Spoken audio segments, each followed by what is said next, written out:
औरतें भी तत्ता बड़ा मोबाइल रख के फिर रही हैं। इनके कौन से घोड़े पल रहे हैं, इनकी कौन सी घोड़ियां पल रही हैं जो मोबाइल के बगैर चोर ले जाएंगे। किसकी ट्रेनें चल रही हैं, बसें चल रही हैं, फैक्ट्री चल रही है, कारखाना क्या चल रहा है। और अब्बा ना इतना सीधा है, इतना भोला है बेचारा, इसे कुछ पता ही। वैसे सीधा नहीं है, वैसे मेंढे बहुत काटी है इसने। किसी का रात को गन्ने कतर लाया, किसी का बरसीन काट लाया, भैंस अपनी पल रही है, बरसीन हाजी जी का कट रहा है। ये सारी चीजें हैं, मगर सीधा और भोला काय में, खैया खद्दर में कम से कम 50 घर ऐसे होंगे जिनकी जवान बेटियों पे मोबाइल होगा। आका फरमाते हैं 2 चीजों की हिफाजत कर लो, जन्नत की जमानत मैं लेता हूं। नंबर 1 ज़बान की हिफाजत कर लो, नंबर 2 शर्मगाह की हिफाजत कर लो। अगर इन 2 की हिफाजत कर ली तो जन्नत का हकदार हो जाता है। मगर जबान की हिफाजत अल्लाह इस खैया खादर खद्दर, सॉरी क्या खैया खद्दर, खैया खद्दर में तुमने कोई शख्स ऐसा देखा है जिसके भाई का इंतकाल हो गया, मौत आ गई, उससे बेचारा जनाजा रखा लेटा, तो उसका भाई क्या करता है, आंखों में आंसू होते दुआ करता है, बच्चों को बुला के कुरान खानी कराता है। कभी तुम्हारे खैया खद्दर खद्दर में ऐसा देखा कि उसका भाई मरा हुआ लेटा हो और वो अपने मरे हुए भाई का गोश्त नोच नोच के खाता हो? तुमने देखा कभी किसी को खैया खद्दर में? नहीं देखा ना? औरतों ने नहीं देखा ना? चलो, अगर तुम्हारे गांव में कोई ऐसा आ जाए तो उसे घर में जगह दोगे, उससे दोस्ती करोगे, रिश्तेदारी करोगे, पक्का गले में हाथ डाल के घूमोगे? और अगर तुम में से 50 आदमी मैं निकाल दूं तो तौबा करोगे? माशाअल्लाह। बोलो, अब क्यों चुप हो गए? आप सोच रहे होगे यार हमारी इतनी उम्र हो गई और ये तो सैयद हजरत पहली मर्तबा आए हैं, इन्हें कैसे पता चल गया? मैं आज बताता हूं, कम से कम तुम्हारे गांव में 50 लोग ऐसे होंगे जो मरे हुए भाई का गोश्त खाते हैं, ऐसे ही गुनाह मिलता है। और औरतें तो 50 से 80 होंगी, 80 नहीं, मैं 80 की बात कर रहा हूं, औरतें 80 होंगी। सोच रहे होंगे यार इन्हें कैसे पता चला, मगर बात बिल्कुल सच्ची करूंगा। ये कैसी बात चल रही है जनाब, मरा हुआ भाई, कौन अपने भाई का गोश्त खाएगा? मेरी बात पलटा दोगे, नाजिम साहब की पलटा दोगे, कारी साहब की पलटा दोगे, इन उलमा की पलटा दोगे, सबकी गलत हो सकती है। क्या कुरान पाक गलत हो सकता है? अगर कोई कुरान पाक को गलत माने तो क्या वो इंसान सही हो सकता है? अल्लाह बरकतें अता फरमाए, वो इंसान सही, क्योंकि कुरान का कोई भी लफ्ज गलत नहीं है। तुमने मुझसे वादा किया है तौबा करके जाना होगा। कौन है जो अपने मरे हुए भाई का गोश्त खाता है? कुरान पाक से पूछो, कुरान पाक तू बता, क्या खैया खद्दर में कोई ऐसा है जो मरे हुए भाई का गोश्त खाता है? जरा कुरान सुनो, बिस्मिल्लाहिर रहमानिर रहीम, वला यग़तब बाज़ुकुम बाज़ा अयुहिब्बु अहदुकुम अन यअकुल लहम अखीहि मैतन फकरिहतुमूह। कुरान पाक की आयत है, साफ तरीके से खुली हुई आयत, पूछ लो, और अगर कोई गलत साबित कर दे तो मुंह मांगा इनाम। अपने घर जा करके इसका तर्जमा देख लेना। कोई मौलाना या मुल्ला नहीं, बल्कि अल्लाह फरमाता है। अल्लाह क्या कहता है सुनो, अगर कोई एक दूसरे की गीबत करता है, कोई एक दूसरे की चुगली करता है, कोई पीठ पीछे बुराई करता है, इस ज़बान के जरिए अगर किसी की बुराई करता है, गीबत करता है, चुगली करता है, मेरा मौला कहता है गीबत करने वाला, चुगली करने वाला, पीठ पीछे बुराई करने वाला ऐसा है जैसे मरे हुए भाई का गोश्त खाने वाला। अब अंदाजा लगाओ कितने लोग गीबत करते हैं। 50 मैंने कम बताए, ज्यादा होंगे। औरतें 80 कम बताई, ज्यादा होंगी। अल्लाह का फरमान है ये, गीबत करना ऐसा है जैसे मरे हुए भाई का गोश्त खाना।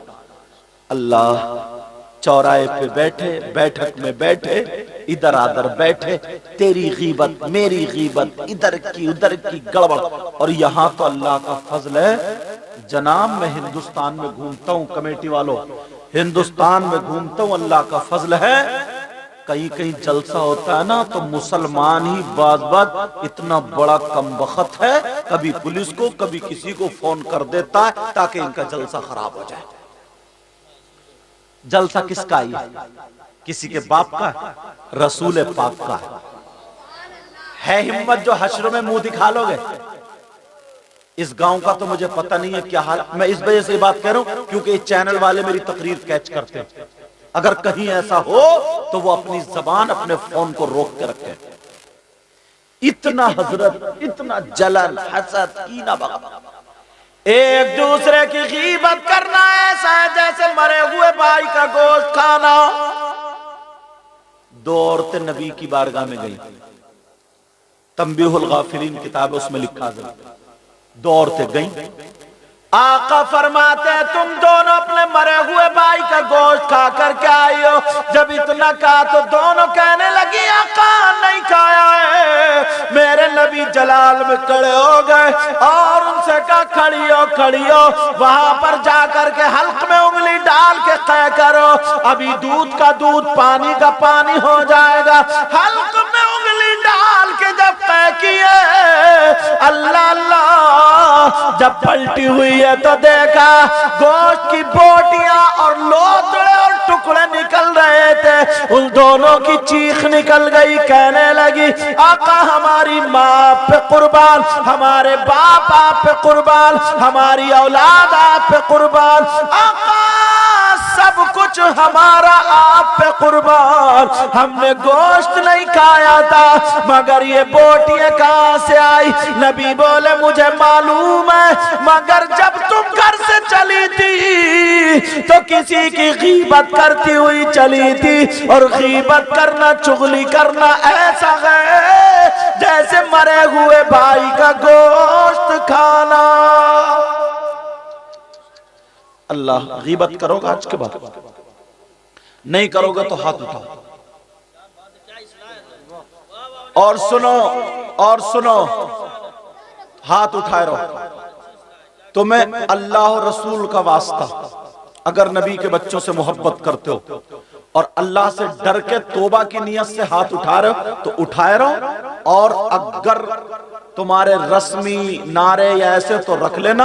और अल्लाह से डर के अगर मोहब्बत उठा रहे हो, अल्लाह से डर के अगर उठा रहे हो तो उठा रहे हो, बोलो या अल्लाह हम अपने गुनाहों से तौबा करते हैं, मौला हमारे गुनाहों को माफ कर दे, आज के बाद किसी की गीबत नहीं करेंगे।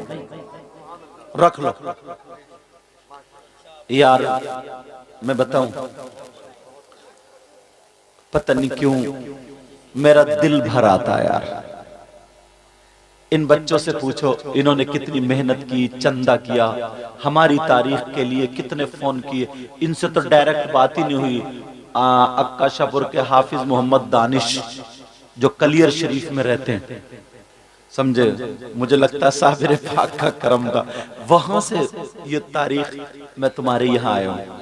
तुमने मेरी इतनी खिदमत की, इन बच्चों ने पानी ला के दिया ठंडा, ये गुलाम यासीन नाम है इस बच्चे, ठंडा गरम, हुजूर क्या चाहिए। मैं सोच अब कभी कभी सोचता था यार मैं इस लायक नहीं हूँ, मगर इतनी पूछगछ होती है, मैं तुम्हें हंसा के खिला के कुदा के चला जाऊं, तुम नोट तो इकट्ठे कर लोगे, मगर चाहता ये हूं कि तुम्हें अपने नाना का पैगाम दे करके जाऊं। बोलो सुनना चाह रहे हो, सुनना चाह रहे हो? आज के बाद कभी दीनी काम में किसी भी रुकावट मत डालना, कहीं पर भी, और किसी भाई की ना गीबत मत करना, चुगली मत करना।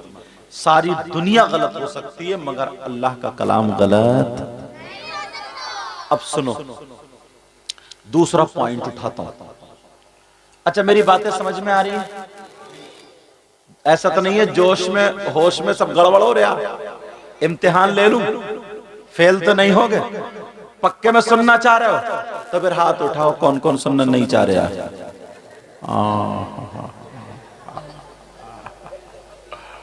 सही है, बिल्कुल बिल्कुल भी तुम फेल नहीं हुए।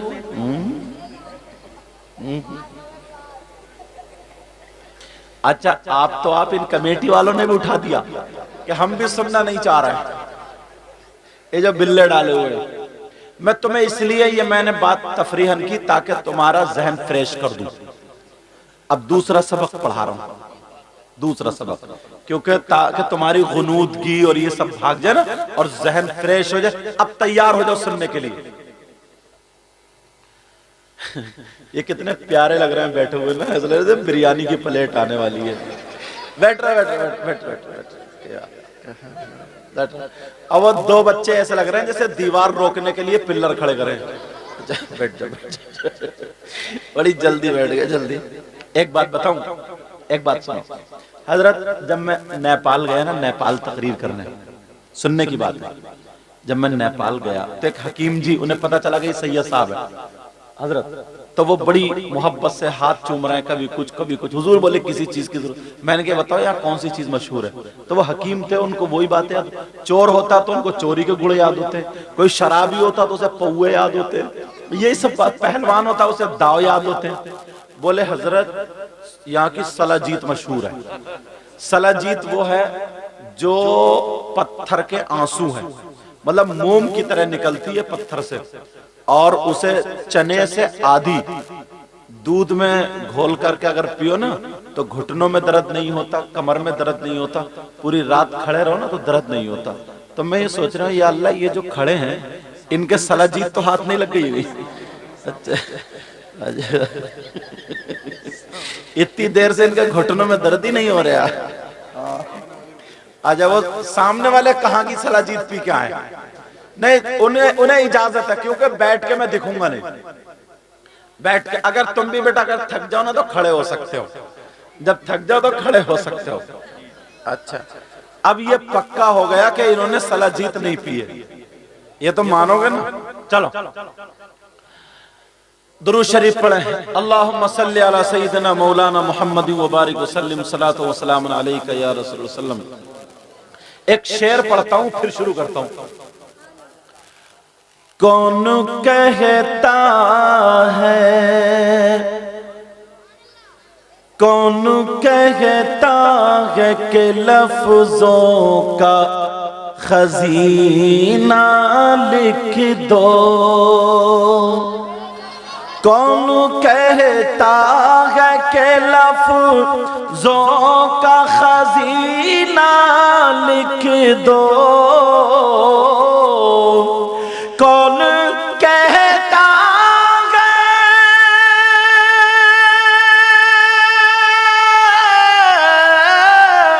कौन कहता है कि लफ्जों का खजीना लिख दो,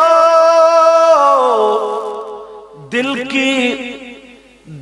की तख्ती पे मेरी लफ्ज़ मदीना लिख दो, दिल की तख्ती पे मेरी लफ्ज़ मदीना लिख दो, मौत आ जाए अगर गुंबद खज़रा के करीब,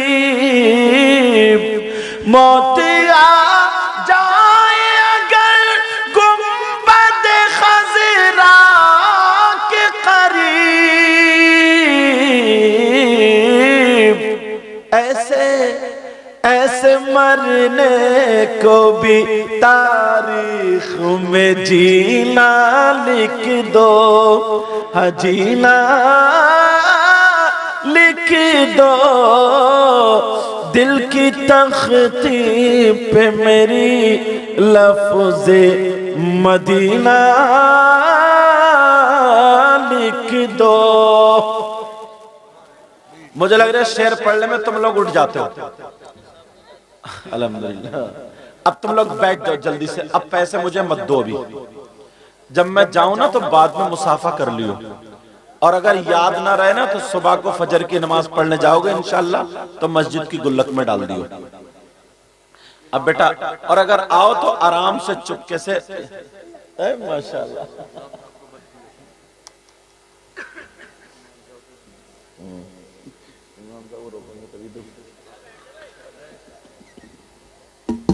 तवज्जो है ना। हाँ, अगर किसी को आना तो चुपके से रख के जाओगे, भीड़ में नहीं आओगे उठ के इकट्ठे। तवज्जो रखो। गीबत वाली बात हो गई। हाँ माशाल्लाह, गीबत वाली बात हो गई। अब सुनो यार, एक शख्स और दुनिया में नजर आता है। हाँ तवज्जो बेटा, ध्यान रखो बेटा मेरी तरफ। एक शख्स और दुनिया में नजर आता है। मेरी बहनें बैठी हैं, मैं कैसे बताऊं, मगर बात ऐसी है हजरत, बताना पड़ेगी। माशाल्लाह, अल्लाह बरकतें फरमाए। बेटा बात मत करियो, कमेटी वालों, कमेटी बात मत करियो। एक शख्स कितना बुरा होगा वो, कितना, अल्लाह बरकतें फरमाए, कितना खराब होगा वो, कितना बेकार होगा वो। कौन यार, मुझे लगता ना उससे बुरा तुम्हें हिंदुस्तान में कोई मिलेगा नहीं। मैं हदीसें उतारना चाहता हूं और फिर माहौल को पे बोलना चाहता हूं। कौन? जो अपनी मां पे गलत नजर डालता हो। मेरी बात समझ गए? जो जवान, नौजवान, जो शख्स अपनी मां के साथ गलत हरकत करे, मां के साथ मुंह काला करे, मां पे गलत नजर डाले, क्या उससे बुरा भी कोई इंसान हो सकता है? बोला, जहन का कितना बड़ा नीच होगा वो यार, कितना खराब होगा यार। यार जब मैंने ना ये हदीस पढ़ी तो सही बता रहा हूं मैं, मुझे लगा ऐसा कि मजमे में इसको बयान करना चाहिए। सुनना चाह रहे? मुझे पता नहीं है तुम्हारे क्या हाल है, आपको पता नहीं है मेरे क्या हाल है, मगर तुम्हें अल्लाह रसूल का वास्ता, अगर कोई ऐसा हो, पहले मैं हदीस पढ़ूंगा ना तो यार आए थे इस जलसे में, मगर यहां से तौबा करके गए हो ना तो इन बच्चों की मेहनत वसूल हो जाएगी और आका तुमसे राजी हो जाएंगे।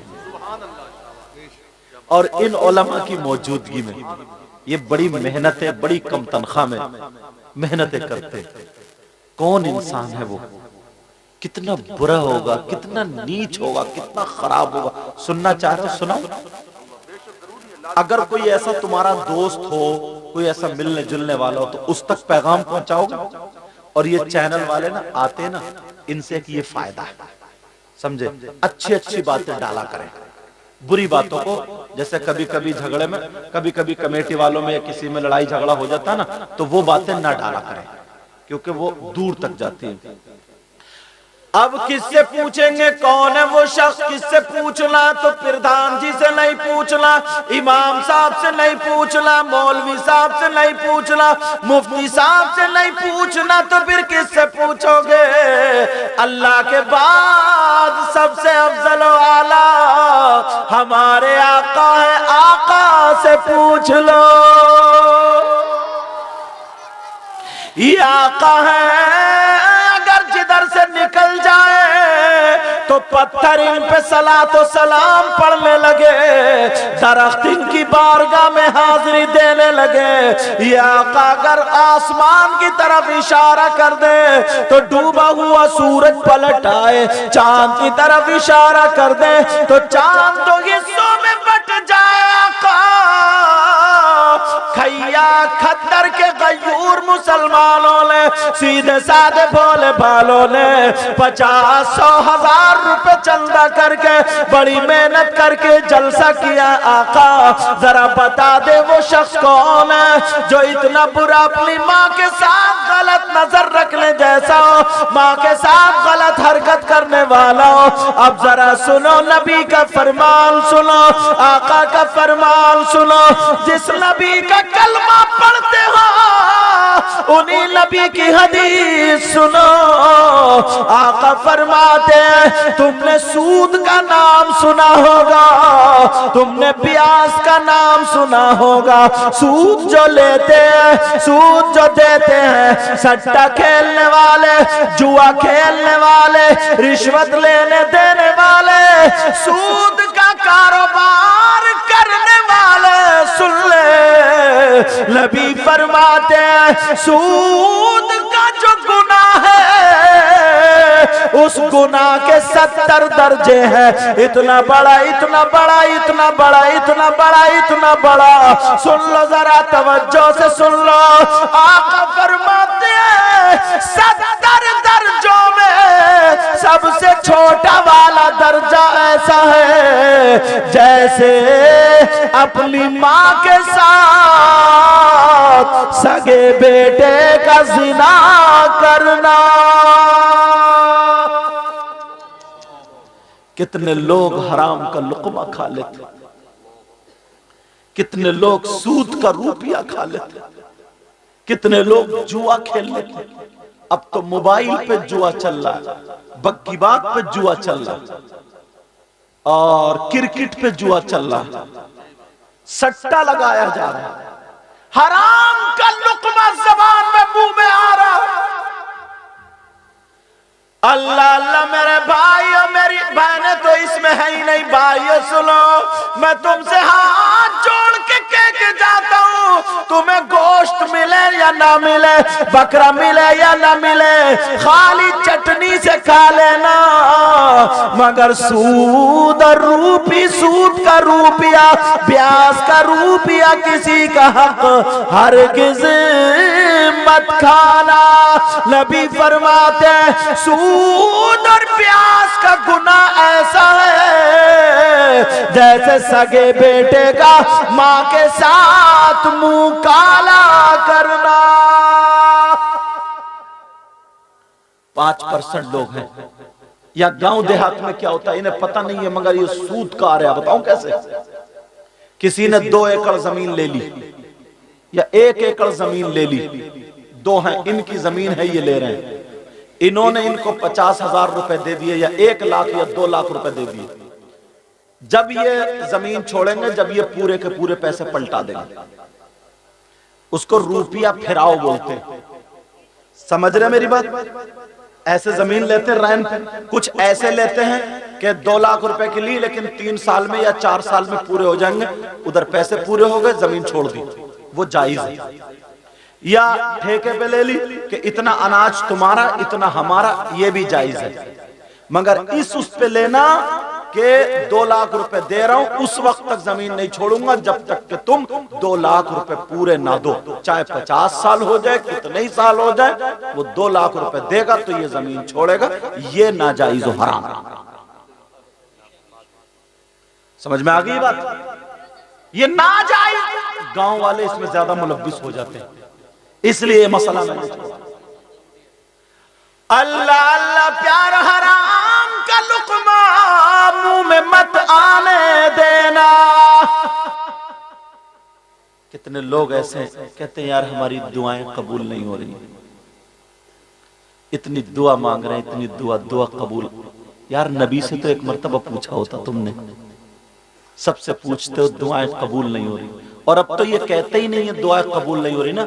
अगर किसी की तबीयत खराब है या कोई हादसा हो जाए, कोई बात हो जाए ना, तो रोता हुआ आएगा, उसका दोस्त मिलने जाता, मालूम है क्या कहता है? ये कहता है यार पता नहीं अल्लाह ताला को मेरी कौन सी बात बुरी लग गई। इससे ये पूछो तेरी अच्छी कौन सी थी? अच्छी कौन सी थी? अब भी ये इसका नजरिया देखो। ये कह रहा पता नहीं अल्लाह ताला मेरी कौन सी बात से नाराज हो गया। इससे ये पूछो तूने कौन सा ऐसा काम किया जिंदगी में जिससे अल्लाह राजी होता है? गिरेबान में झांक के देखना चाहिए। आधा घंटा अगर मिलता है, आधा घंटा चौराहों पे बैठता है। बाज बाज ऐसा है ना इनमें, उसका दिल जो लगता है कहां लगता है? जहां चौराहों पे झूठ बोला जाता है, लड़ाइयों की बातें होती हैं, झगड़ों की बातें होती हैं, कि कोई बुजुर्ग होता है ना तो उसको छेड़ा जाता है, फिर वो माँ बहन की गालियां बकता है, नौजवान पे ठिट्टे मारते हैं, कहते हैं वाह वाह, उसकी कोई चिड़ निकाल लेते हैं, उसे घर तक रपटाते हैं, सब हंस रहे हैं दांत फाड़ के। अल्लामा ज़मख़शरी फरमाते हैं अगर आधा घंटा मिले, 1 घंटा मिले, मैं तुम्हें आज रास्ता बता देता हूं। रास्ता देखना चाह रहे हो? बोलो रास्ता देखना चाह रहे हो? आधा घंटा अगर 1 घंटा मिले तो वुजू बनाओ, पाक तो रहते ही मस्जिद में जाकर के बैठ जाओ। क्या करो? नमाज का टाइम हो या ना हो, मस्जिद में जाके बैठ जाओ। अल्लामा ज़मख़शरी फरमाते अगर कोई मस्जिद में जाकर के बैठ जाए, नमाज का टाइम भी नहीं है, कुरान भी नहीं पढ़ रहा है, तस्बीह भी नहीं पढ़ रहा, खाली मस्जिद में बैठा है, तो अल्लामा ज़मख़शरी हदीस नकल करते हैं और कहते हैं अगर जो मस्जिद में बैठा जितनी सांसें लेगा, हर हर सांस पे अल्लाह ताला उसे 400 नेकियां अता फरमाएगा। कितनी नेकियां बोलो? अपने तो नेकियों के गोदाम भरे होंगे जो चौराहों पे हंसी मजाक ठट्टे चल रहे हैं। बात का दिल बहुत लगता कि इस प्रधान को जिताओ, इसको हराओ। 500 रुपए में ईमान बेच देता है। पहले मुसलमान था, समोसे इधर वाले प्रधान के खाएगा और वोट इधर डालेगा। सही बता रहे हो मैं? सारे काम छोड़ देगा।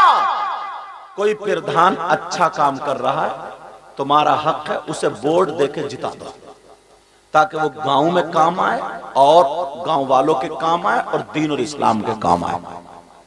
मैं ये नहीं कहता कि उसको मत जिताओ या हराओ, लड़ाओ, 1 महीना जितना भी इलेक्शन लड़ाओ, मगर ऐसा नहीं है कि जोहर की नमाज छोड़ दो, असर की छोड़ दो, मगरिब की छोड़ दो और घुट्टियों हुई पड़ा और बेचारे प्रधान की मजबूरी है कौंटलो शक्कर तुम्हें पिला गया, समझे? लेकिन दीन को मत छोड़ो। मेरी इतनी बात याद रखो, जो प्रधान तुम्हारे लिए काम करे उसे जिता दो, वो तुम्हारा हक, तुम जानो, मुझे उस सियासत से कोई मतलब नहीं, मैं तो दीन के रास्ते बताने आया। अल्लामा ज़मख़शरी फरमाते हैं हर सांस पे अल्लाह ताला 400 नेकियां अता फरमाएगा, मगर आधा घंटा मिलेगा ना तो मोबाइल में लग जाएगा। कौन सा ऐसा रिश्तेदार है बेटी का जो अलग बात करने दे दिया? क्यों दिया? व्हाट्सएप चलाएगी कहां, फेसबुक चलाएगी कहां? पता है रात को 11-11 बजे तक चैटिंग हो रही है। कितनी मुस्लिम लड़कियां गैर मुस्लिमों के साथ मोबाइल के जरिए टच हो गई हैं, और कितनी गैर मुस्लिम लड़कियां मुस्लिम लड़कों के साथ मोबाइल के जरिए टच हो गई हैं।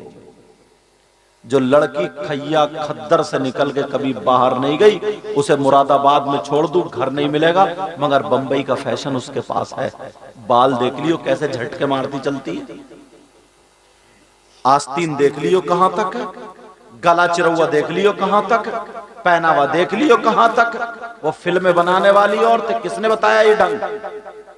अब्बा ने, अम्मा ने? नहीं, ये जो मोबाइल दे दिया। कितनी लड़कियां उनकी इज्जत नीलाम हो गई, कितने लड़के बर्बाद हो गए, लफंगे घूम रहे। अच्छा तुम्हें यही पसंद आई? मालूम भी है सुभान अल्लाह कहां कही जाती है? सीधे बैठो, सीधे सीधे बैठो, तवज्जो रखो जरा मेरी तरफ। अब्बा ने कभी सिखाया होता तो पता चलता। तवज्जो रखो मेरी तरफ। इनको भी ये भी हम ही सिखाएंगे कहां कहना। सुभान अल्लाह। कितने लड़के लफंगे घूम रहे, लफंगे। इनसे पूछो तुम्हारे घर में माँ बेटियां नहीं है? तुम्हारे घर में बहनें नहीं है? शादी हो जाए तो उस जगह पे जाके खड़े होंगे जिधर से औरतों का गुजर होगा, लड़कियों का। इस लफंगे से ये पूछो, तू जो बाल में कंगा लगा के, गले में चैन, हाथों में ये चूड़ी कड़े पहन के जो रास्ते में खड़ा, किसके लिए खड़ा था? अगर तेरी बहन आ गई तब भी उसके कौन ही मारेगा?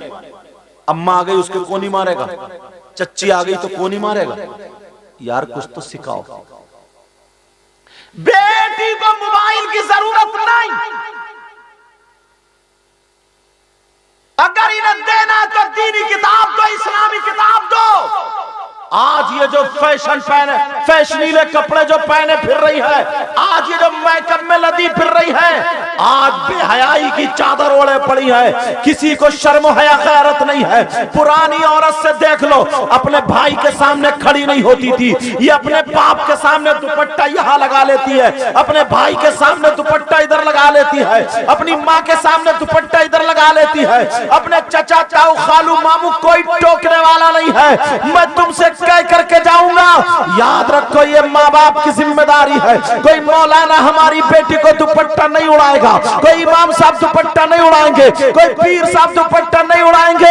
ये माँ बाप की जिम्मेदारी है। माँ बाप जरा तुम हदीस सुनो, ऐसी हदीस सुनाने जा रहा हूँ, तुम्हारा कलेजा मुंह को आ जाएगा, तुम्हारे दिन में तारे नजर आ जाएंगे।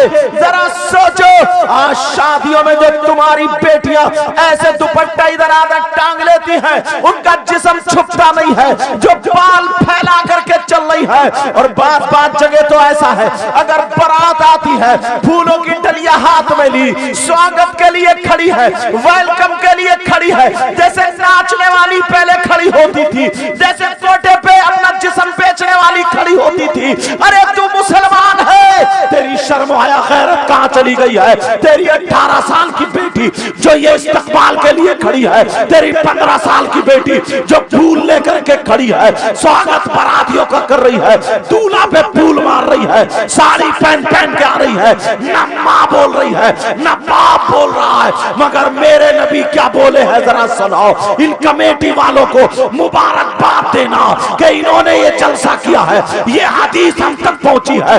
बाप सुनो, जिनकी बेटियां आवारा घूम रही है, जिनकी बेटियां फैशनीले कपड़े पहनी है, जिनकी बेटियां इस्तकबाल कर रही है, जिनकी बेटियां अपना जिस्म दिखा रही है, नबी फरमाते हैं क़ाला क़ाला रसूलुल्लाह सल्लल्लाहु तआला अलैहि वसल्लम सलासा ला यदखुलूनल जन्ना अल आक़िल वालिदै वद्दयूस वरजुलतुन निसा।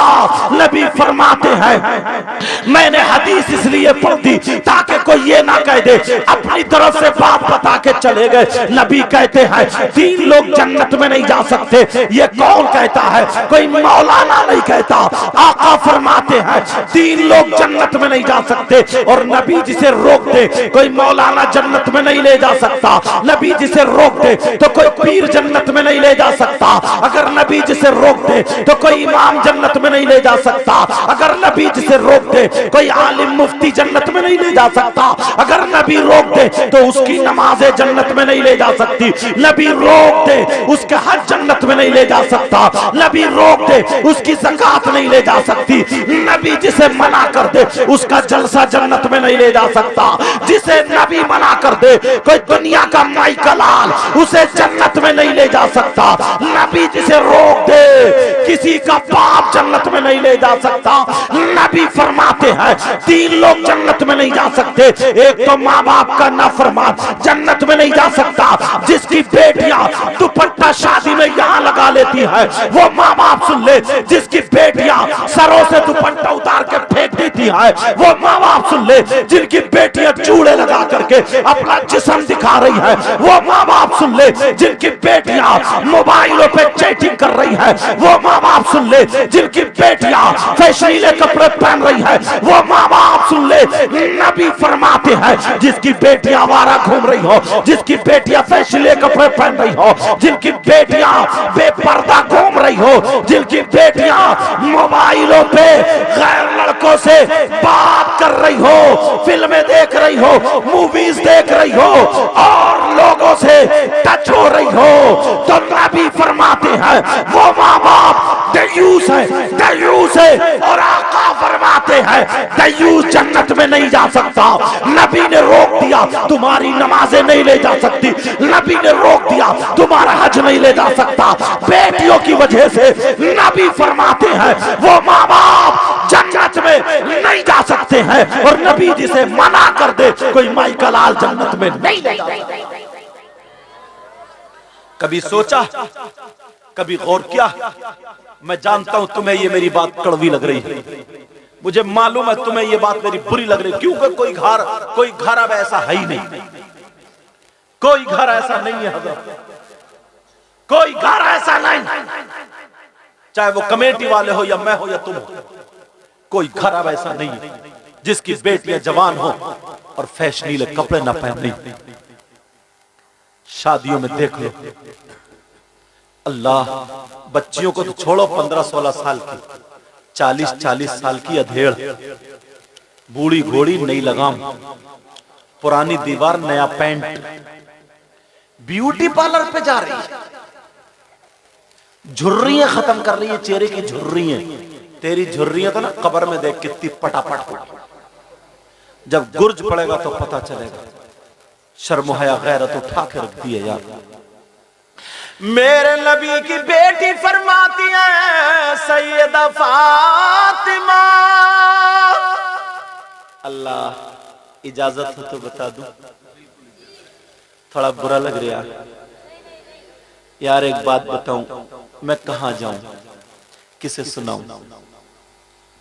तुम मेरे भाई हो, मैं तुम्हारा भाई हूं, अगर मैं ही तुम्हें ना बताऊं ये बातें या उलमा ना बताएं तो क्या हम लोग पंजाबियों को बताएंगे, गैरों में जाएंगे?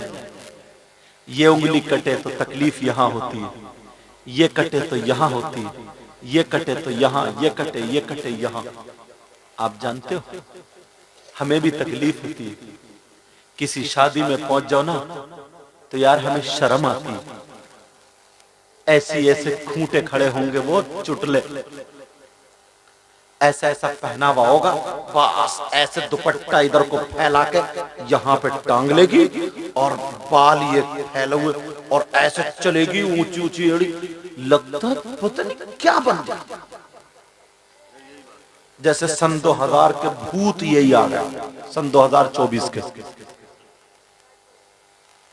यार लोग, मुसलमान की बेटी थी ना, यहूदियों और ईसाइयों का तरीका आ गया। नबी की बेटी फरमाती है, और तो सुन लो मेरी बहनों सुन लो, जो लड़कियां दुपट्टा नहीं ओढ़ती हैं, जो लड़कियां सर पे दुपट्टा नहीं रखती हैं, जरा वो भी सुन ले। नबी की बेटी फरमाती है औरत के पास सबसे ज्यादा कीमती चीज उसका सोना चांदी नहीं होता, सबसे ज्यादा कीमती चीज उसके पास रुपये पैसे नहीं होते, सबसे ज्यादा कीमती चीज उसके पास दौलत नहीं होती है। लड़की के पास, औरत के पास, खातून के पास सबसे ज्यादा कीमती चीज अगर होती है तो वो उसकी इज्जत है, शर्म हया गैरत है, सबसे ज्यादा कीमती। मेरी बहन, अगर अल्लाह नाराज हो गया और अल्लाह ने अजाब नाजिल उतार दिया तो जो तू चेहरा ना ब्यूटी पार्लर पे बनवा के रेगमाल से रगड़वा के आ रही है ना, इतने दाने कर सकता है, चेहरा बिगड़ भी सकता है। एक लड़की तवज्जो है ना, मुझे रिवायत याद है, मैंने बहुत तकरीरों में ये बयान किया था। एक लड़की लाहौर के बराबर में एक बस्ती जिसका नाम पस्ता है, वहां का ये वाकया रिसाले में मैंने पढ़ा। उस गांव में एक लड़की थी जिसका न कोई भाई था न बहन थी, अकेली लड़की थी, माँ बाप की बड़ी लाडली थी, बड़ी प्यारी थी, बड़ी मोहब्बत से माँ बाप रखते थे। मगर लड़की की एक आदत गलत थी। पहले तो वो नमाज पढ़ा करती थी, कुरान की तिलावत किया करती थी, बहुत अच्छी लड़की थी, मगर एक आदत गलत थी। वो आदत क्या थी? अपनी माँ का कहना नहीं मानती थी। अगर उसकी माँ कुछ बोलती थी तो वो माँ को चुड़िया दिया करती थी, माँ की तरफ को जबान निकालती थी, मुंह टेढ़ा करके बोलती थी। वो लड़की, उसकी दोस्त जो थी, सहेली थी, वो भी बिगड़ी हुई थी। अब जरा इसका वाकया सुनो मेरी बहनों, मोबाइल चलाने वाली हो बच्चियों या बच्चों, लड़का सुनो, कान में एयरफोन लगा करके तुम्हें अजान का पता नहीं है, तुम्हें नमाज का पता नहीं है, माँ बाप का पता नहीं है। वो लड़की जो लाहौर के करीब रहने वाली थी, जुमे का दिन था, 16वां सिपारा पढ़ रही थी। जुमे की नमाज के बाद तख्त पे बैठी हुई वो लड़की कुरान की तिलावत कर रही थी। माँ उसका चूल्हा बना रही थी, मिट्टी का चूल्हा माँ बना रही है। लड़की 16वां सिपारा पढ़ रही है, तकरीबन आधा सिपारा हो गया। दौर नया नया टीवी का दौर था, उस वक्त नई नई टीवी चली थी। अल्लाह अल्लाह, उसकी सहेली दौड़ती हुई आई, भागती हुई आई और आकर के कहने लगी, ओ मेरी बहन, आके उसके गले में हाथ डाल के चिपट गई, उसकी कौलियां भर ली, प्यार करने लगी और कहने लगी, ओ मेरी सहेली सुन ले, तुझे मैं अपनी जान से ज्यादा प्यार करती हूँ, मैं तुझसे मोहब्बत करती हूँ, मैं तुझे बहुत अच्छी समझती हूँ, तू मेरी बहन जैसी है। का बात बता, बात क्या है? इसने कुरान को बंद कर दिया। अच्छा खासा कुरान पढ़ रही थी लेकिन कुरान को बंद कर दिया। वो कहने लगी, बात बता। अब वो बोली, क्या बोली जरा सुनो, मोबाइल चलाने वाली हो सुनो। वो लड़की कहने लगी, मेरे घर में टीवी चल रही है, अच्छे अच्छे गाने आ रहे हैं, फिल्में आ रही है। ये उसका कहना था, नकल कुफ्र, कुफ्र नबाशत। अल्लाह अल्लाह, वो कहने लगी, मैं अकेली नहीं देख सकती, तुझे बुलाने आई हूँ, चल मेरे साथ चल के गाने सुन ले, टीवी देख ले जो कुछ आ रहा। वो लड़की कहने लगी, कैसे जाऊं, मेरे सामने कुरान रखा है, मैं कुरान छोड़ के कैसे जाऊं, मेरा सिपारा भी पूरा नहीं हुआ, मैं कुरान शरीफ पढ़ रही हूँ। इतना कहा तो उसने उस लड़की के सर पे हाथ मारा और मार के कहने लगी, अरे पगली तू कब सुधरेगी, जरा सोच सोच, अगर टीवी में गाने निकल गए तो तू क्या करेगी? अरे कुरान कोई भागा थोड़ी जा रहा, इसे बाद में भी तू पढ़ लेना, ये कुरान कोई खत कहीं को चला थोड़ी जाएगा, ये तू अपना सिपारा बाद में पूरा कर लेना। उसकी समझ में आ गई, उसने कुरान छोड़ा, सहेली के साथ चल दी है, गाने सुनने जा रही है, टीवी देखने जा रही है। माँ खड़ी हो गई, कहने लगी, नहीं मेरी बेटी, मेरे दिल के टुकड़े, मेरी आंखों की ठंडक, मेरा सुकून चैन करार मत जा, मेरी शहजादी मत जा, अरे मत जा, अल्लाह का कलाम छोड़ के मत जा। देख ये तेरी दोस्त नहीं है, ये दोस्त की शक्ल में शैतान है, तू अपना सिपारा पूरा कर ले। का माँ मेरी सहेली आई है, काम सहेली नहीं है बल्कि ये शैतान है। वो लड़की कहने लगी, देख तेरी माँ कितना कितना बुरा कह रही है। उसने कहा, अगर मेरी माँ ऐसा कह देती तो चप्पल से मुंह तोड़ देती। अब ये लड़की बिगड़ गई, कहने लगी, ओ माँ जरा देख, तू देख कि मेरी सहेली को कितना बुरा कह रही है, माँ तू सुधर जा।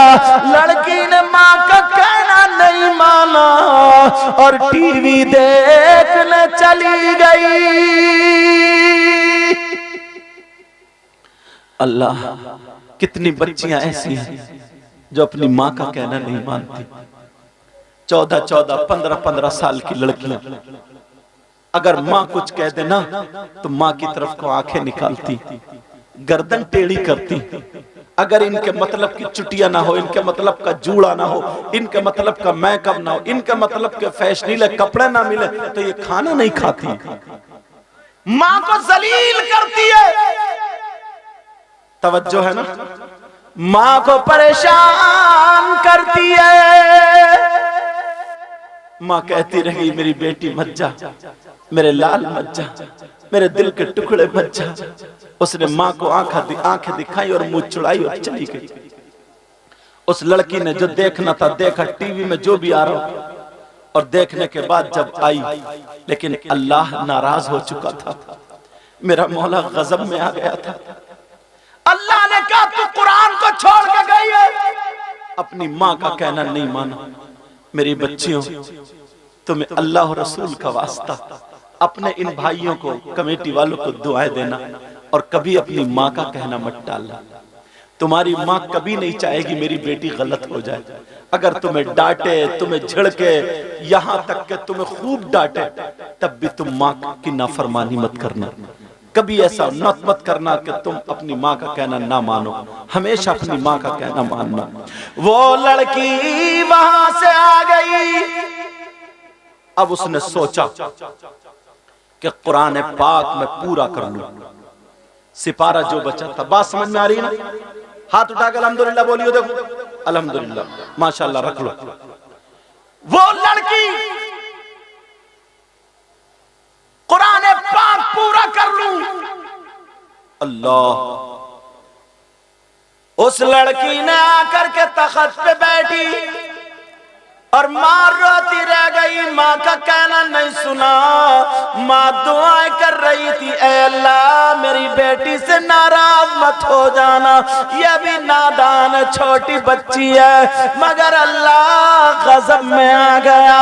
अल्लाह ने कहा अब मैं तुझे कुरान को हाथ लगाने नहीं दूंगा। वो लड़की तख्त पे आकर के बैठी, चलो अपना सिपारा पूरा कर लूं, जो बचा था उसे पढ़ लो। कुरान पे हाथ लगाने वाली थी। जैसे ही कुरान पे हाथ लगाने वाली थी, अल्लाह ने रहल के नीचे से एक खूंखार छिपकली पैदा फरमा दी।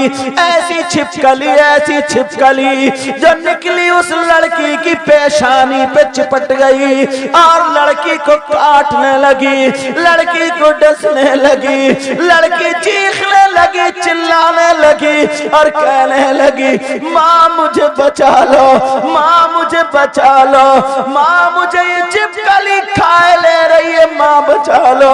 अभी इसने माँ का कहना नहीं माना था, इसने माँ को रुला दिया था। माँ की आंखें लाल हो गई थी, माँ को मुंह चुड़ा के गई थी, माँ को गुस्सा दिला के गई थी। माँ अंदर कोने में बैठी हुई थी, बेटी से अभी बोल नहीं रही थी। मगर इतने में जब चीख की आवाज आई, माँ मुझे बचा लो, माँ मुझे बचा लो। अरे माँ का दिल बड़ा नरम होता है, माँ बड़ी नरम दिल की होती है, माँ बड़े प्यारे दिल की होती है। माँ मुझे बचा लो जब इतना कहा तो वो लड़की की चीख सुनी, लम्मा कोने से निकल के फौरन बाहर आ गई। कहा मेरी बेटी क्या बात है? अभी नाराज थी मगर बेटी के चीख पे आ गई। कहा माँ बोली मेरे लाल क्या बात है? कहने लगी माँ मुझे छिपकली चिपट गई है, माँ मुझे छिपकली खाए ले रही है, माँ मुझे ये छिपकली परेशान कर रही है। माँ मुझे जहर चढ़ा रही है। जब इतना कहना था, माँ ने देखा मेरी बेटी परेशान है, माँ ने चिमटा लिया और लेकर के बेटी के पास चली गई। कहा मेरे लाल घबराना मत, तेरी माँ जिंदा है। अरे तेरी माँ सारी मुसीबतें ले लेगी। आज ये माँ अपनी बेटी के लिए तड़प रही है। ओ मेरी बच्ची तू कैसी है? तेरी माँ घर में चीखती रहे, चिल्लाती रहे, मगर तू सुन के नहीं देती है, तू अपनी माँ का कहना नहीं मानती है। आज इस कैया खत्तर की बच्चियों सुनो, ये जलसा सुनने के बाद आज से तुम्हें अपनी माँ का कहना मानना होगा। अगर माँ कहे बेटी ऐसे कपड़े मत पहन, तू हरगिज मत पहनना, बेटी उस जगह मत जाना, हरगिज मत जाना। अगर बेटी के माँ कहे बेटी तू दुपट्टा ओढ़ ले, तो तू दुपट्टा ओढ़ लेना, अपनी माँ का कहना मानना। अरे तू अपनी माँ के पाँव दबा देना, तू अपनी माँ के सर में तेल डालना, तू अपनी माँ के सर में कंघी करना, तू अपने माँ के सर के जुएं बीन देना। अगर तू ये काम करेगी, तेरी माँ तुझे सीने से लगा के ऐसी दुआएं देगी। नबी फरमाते हैं दुआ उल वालिदैन अल औलादिहिमा का दुआ इन नबी की अल उम्मती ही। नबी फरमाते हैं माँ बाप की दुआ औलाद के हक में ऐसी होती है जैसे मुझ मोहम्मद की दुआ मेरी उम्मत के हक में होती है। अल्लाह, कितनी बच्चियां आज ऐसी, आज तुम आई हो मेरी बच्चियों, इन अपने भाइयों को दुआएं देना और हर साल तुम ये जलसा करना ताकि तुम्हारे गांव में बहारें आ जाए। बेटा कुछ लोग ऐसे होंगे जो तुम्हारी टांगे खींचेंगे, अगर अभी नहीं है तो आगे हो जाएंगे, क्योंकि दीन के काम में टांगे खींचने वाले लोग आ जाते हैं और वो भी हमारे तुम्हारे ही भाई होंगे। मगर सब्र करना, तुम गाली मत देना और तुमसे हाथ जोड़ के कहता हूँ दीन काम में कभी भी रखना मत डालना, कभी टांग मत खींचना। प्यारो अगर नबी नाराज हो गए ना तो सब कुछ बर्बाद हो जाएगा। वो लड़की चीख रही है, चिल्ला रही है, सुन लो बच्चियों, वो लड़की चीख रही है, चिल्ला रही है, कह रही है माँ मुझे बचा लो, माँ मुझे बचा लो। जब इतना का माँ चिमटा लेकर के आ गई और कहने लगी ओ मेरी बेटी परेशान मत हो, मैं आ गई हूँ, देख तेरी माँ आ गई है। अरे माँ जलाल में आ जाती है और चिमटा लेके आ गई, बेटी की छिपकली छुड़ाने आ जाती है। अगर छिपकली होती तो माँ छुड़ा देती, मगर छिपकली नहीं, वो तो छिपकली की शक्ल में अल्लाह का अजाब था। जैसे ही माँ आई है अल्लाह की कुदरत से उस लड़की के पूरे जिस्म पे छिपकली छिपकली हो गई, तख्त पे छिपकली छिपकली हो गई, चारों तरफ छिपकली है। अब तो लड़की को काट रही है, लड़की को डस रही है, लड़की को जहर चढ़ा रही है, लड़की के गालों पे छिपकली, लड़की के माथे पे छिपकली, लड़की के जिस्म पे छिपकली, हाथों पे छिपकली और नोच नोच के खा रही है। वो लड़की कह रही है माँ, माँ मुझे बचा लो, माँ, माँ मुझे बचा लो माँ। अरे पूरे तख्त पे छिपकली छिपकली है, अब माँ कैसे बचाए? माँ भी रो रही है, कह रही है अल्लाह, ऐ अल्लाह मैं कितनी मजबूर हूँ, मेरी अकेली बेटी आज मेरे सामने तड़प रही है, इतनी छिपकली लपक रही है, अगर माँ आई तो माँ के ऊपर भी चढ़ जाएंगी। दूर से चिमटा लिए खड़ी है, वो लड़की चीख रही है माँ मुझे बचा लो। अरे घंटों वो छिपकली काटती रही और लड़की चीखती रही, मोहल्ले के लोग इकट्ठे हो गए। अब कह रही है भैया मुझे बचा लो, चाचा मुझे बचा लो, मामा मुझे बचा लो, खालू मुझे बचा लो, छिपकली मुझे खा रही है, मगर किसी की हिम्मत नहीं है कि कौन छिपकलियों को उतार दे। लड़की फूलने लगी, लड़की का जिस्म नीला पड़ गया। लड़की को इतना जहर चढ़ा, इतना जहर चढ़ा, लड़की फटने के करीब हो गई। जिस्म पे इतने दाग हो गए और पेशानी वाली छिपकली ने काटा, लड़की मर जाती है। तुम्हें क्या पता है कैसी कैसी इस्लाम की तारीख गुजरी है। हम पढ़ते हैं, हमें मालूम है। इन उलमा से पूछो मेरे भाइयों। कुछ लोग कह देते हैं जलसों से क्या मिलता है, जलसों से ये मिलता है। बच्चों, नौजवानों, अल्लाह के वास्ते अपने बाप को कभी मत सताना। बच्चियों, तुम भी अपनी माँ का कहना मत टालना। मैं इस्लामी रिश्ते का तुम्हारा भाई आज दिल की बातें तुम्हें कह के जा रहा हूं। यार, वो लड़की तड़प रही है, कह रही है माँ मुझे बचा लो। फूल गई, जहर चढ़ गया, जिस्म उसका काला हो गया। खूबसूरत रंग की थी, जहर की वजह से नीली हो गई। वो लड़की जब फूली फटने के करीब हुई, उस छिपकली ने काटा तो लड़की मर जाती। लड़की का इंतकाल हो गया। सबकी आंखों में आंसू हैं, मगर लड़की के जनाजे पे छिपकली नहीं उतर रही है। लड़की के तख्त से छिपकली नहीं उतर रही है। इमाम साहब आ गए। जिस इमाम की लोग बुराई करते हैं वही इमाम आ गया। जिसके सीने में कुरान है वही इमाम आ गया। अल्लाह अल्लाह, इमाम की लोग बुराई करते हैं, मगर इमाम जैसे ही आया, कहा क्या बात है, तो बताया ऐसे ऐसे मामला है।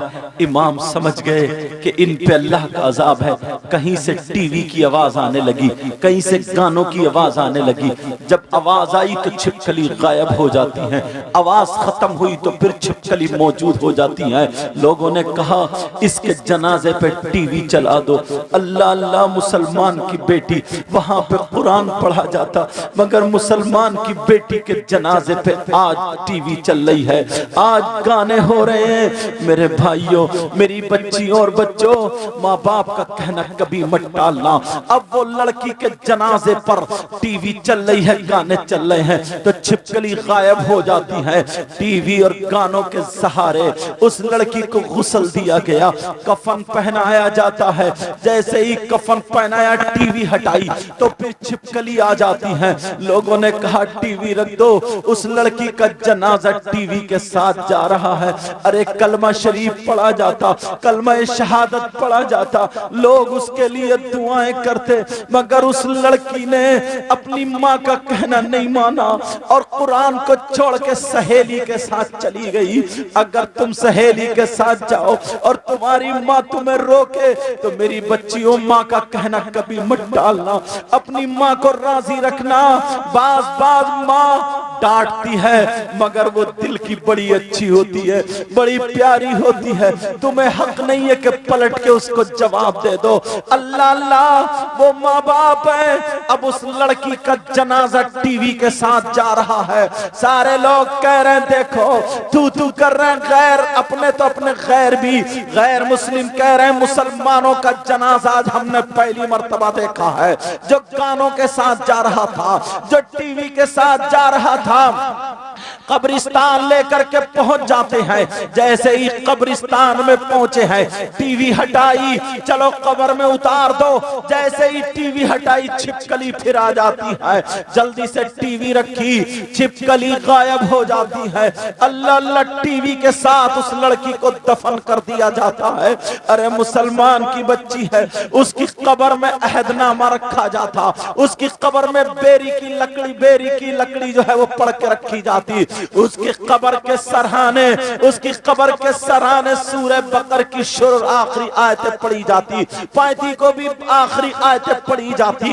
ये मुसलमानों की बच्ची का मामला है, मगर आज टीवी के साथ उसको दफन कर दिया गया है। मेरी बहनों भाइयों सुनो, सारे लोग देख रहे हैं, जल्दी से मिट्टी दे करके वापस आए। 40-50 कदम वापस चले थे, एक धमाका होता है, कब्र फटी, टीवी के टुकड़े होकर के बाहर गिरती है।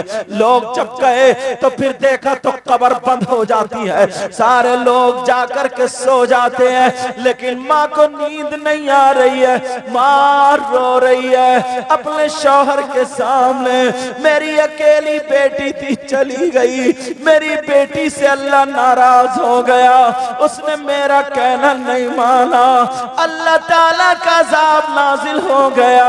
ये कहते कहते बाप ने पानी पिलाया, दोनों बीबी से कहा कि तुम लेट जाओ, खुद भी लेट गए एक तरफ को। जैसे ही बीबी सोई तो वो लड़की ख्वाब में आ जाती है जिसका इंतकाल हुआ था, वो लड़की माँ के ख्वाब में आ गई और कहने लगी माँ मैं मरी नहीं हूँ, माँ मैं जिंदा हूँ, माँ मुझे निकाल लो, माँ मेरी कब्र में सांप और बिच्छुओं का बिस्तर है, माँ माँ मेरी कब्र में आग का बिछौना है, माँ माँ मुझे निकाल लो, माँ छिपकली ने काटा था, मैं बेहोश हो गई थी, माँ मैं मरी नहीं हूँ, माँ मैं जिंदा हूँ, माँ मुझे बहुत अजाब हो रहा, जल्दी से कब्र से निकाल लो, माँ माँ मुझे सांप लिपटे हैं, माँ मुझे बिच्छू लिपटे हैं। माँ चीखी, माँ की आँख खुली तो माँ पसीने पसीने हो गई,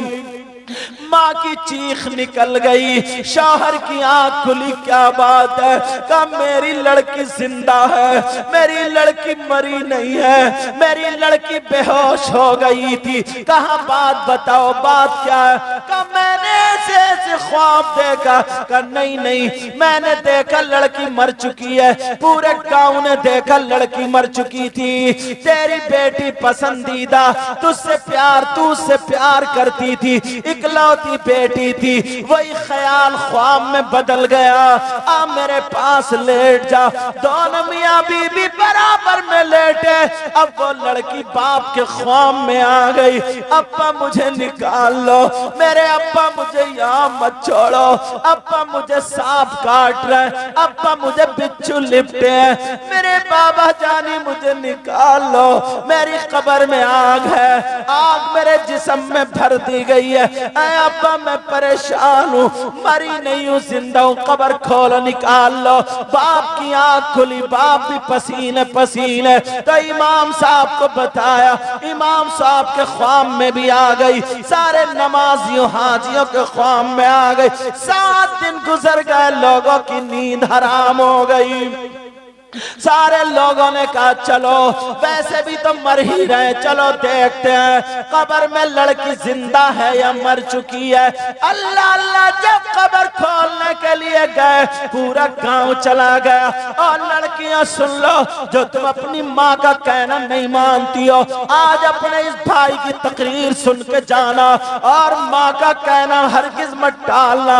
अगर तेरी माँ नाराज हो जा, अपने घर जाके माँ के हाथ चूम लेना, पाँव पकड़ के कह देना माँ मुझे माफ कर दे, माँ मुझे माफ कर दे। अगर माँ ने माफ कर दिया तो अल्लाह ताला राजी हो जाएगा।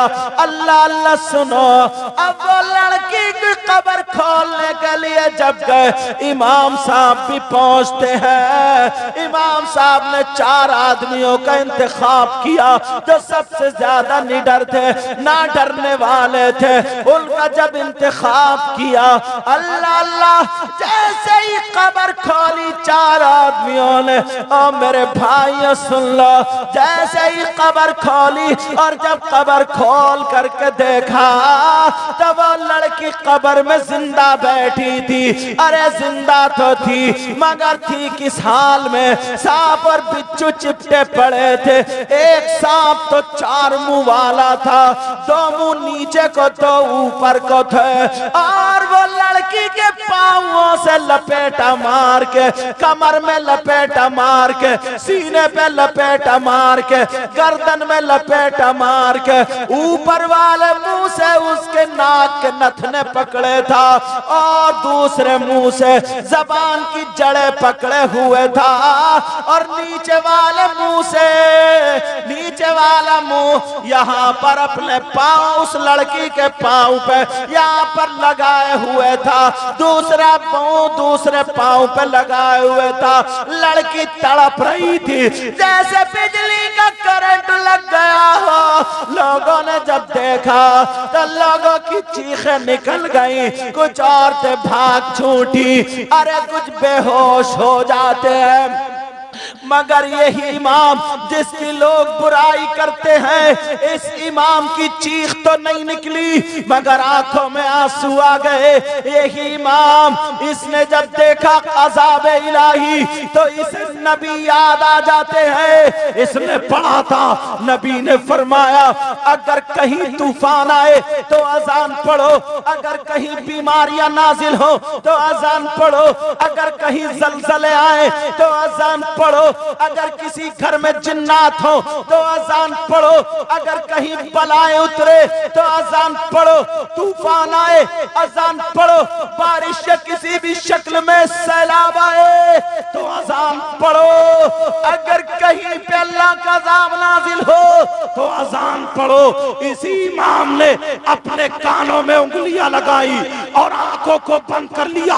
आंखों को बंद करने के बाद पूरी ताकत से अल्लाहु अकबर अल्लाहु अकबर पढ़ना शुरू कर दिया। अशहदु अन ला इलाहा इल्लल्लाह। जब पूरी अजान पड़ी, ला इलाहा इल्लल्लाह पे इमाम आता है, आंख खोल के जब देखा तो इमाम की अजान से कब्र का अजाब सारे का सारा खत्म हो जाता।